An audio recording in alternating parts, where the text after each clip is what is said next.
জাতীয় কবি কাজী নজরুল ইসলামের মাজারের সামনে আছেন স্টাফ করেসপন্ডেন্ট নাহিদ প্রিন্স, সরাসরি যোগ দিচ্ছেন আমাদের সাথে। নাহিদ, ওখানে ওসমান হাদির দাফনের সবশেষ কি তথ্য রয়েছে এবং সার্বিক প্রস্তুতি সম্পর্কে আমাদের জানাবেন। শহীদ ওসমানের দাফন সংক্রান্ত যদি বলি যে রাত ৩টার দিকে তার ভাই এখানে এসে এই জায়গাটি দেখে গেছেন।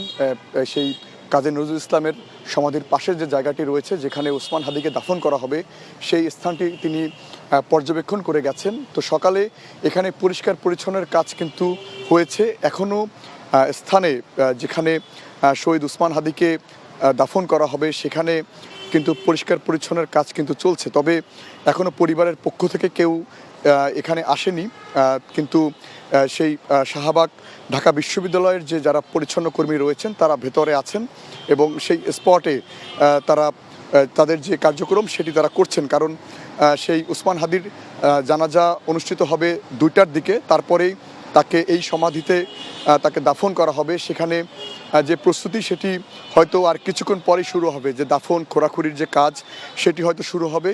তো আশপাশের যে এলাকা রয়েছে শাহবাগের সেখানেও কিন্তু প্রচুর আইনশৃঙ্খলা বাহিনীর সদস্যদের নিয়োজিত করা হয়েছে। সেখানে র্যাব, এপিবিএন, পুলিশ সবাইকে রাখা হয়েছে। বিজিবি সেই সঙ্গে কাজ করছেন যেন কোনো ধরনের হট্টগোল বা বিশৃঙ্খলা সৃষ্টি না হয়। কারণ সারা দেশ থেকে এই হাদির জানাজায় অংশগ্রহণ করতে সারা দেশ থেকে লোকজন আসার কথা রয়েছে। সেখানে প্রতিবাদের কণ্ঠস্বরও কিন্তু আমরা দেখতে পেয়েছি যে তারা সেই ওসমান হাদির হত্যার বিচার চাইছেন। সেই শাহবাগে কিছুক্ষণ আগে স্লোগানে মুখর ছিল। তারা বলছেন যে যারা তাকে মেরেছে বা হত্যা করেছে তারা যদি দেশের বাইরেও পলাতক অবস্থায় থাকে তাদেরকে দেশে এনে যেন বিচার করা হয়। সেই বিষয়েও কিন্তু সেই প্রতিবাদ কণ্ঠস্বরে কিন্তু শোনা গেছে। তো এই শাহবাগ থেকে টিএসসির যে রাস্তাটি রয়েছে সেখানে ব্যাপক আইনশৃঙ্খলা বাহিনীর সদস্যরা উপস্থিত রয়েছেন, তারা সরব রয়েছেন।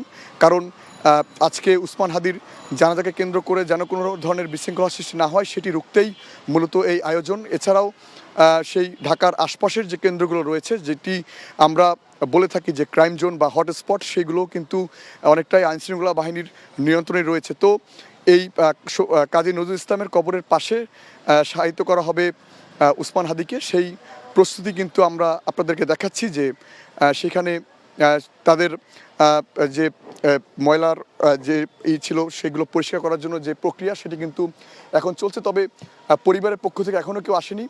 আসলে হয়তো আপনাদেরকে জানাতে পারবো যে পরবর্তীতে কী কার্যক্রম রয়েছে। তো এই ছিল আমার কাছে সবশেষ। সুরভি, জানছিলাম ওসমান হাদির দাফনের সবশেষ খবর।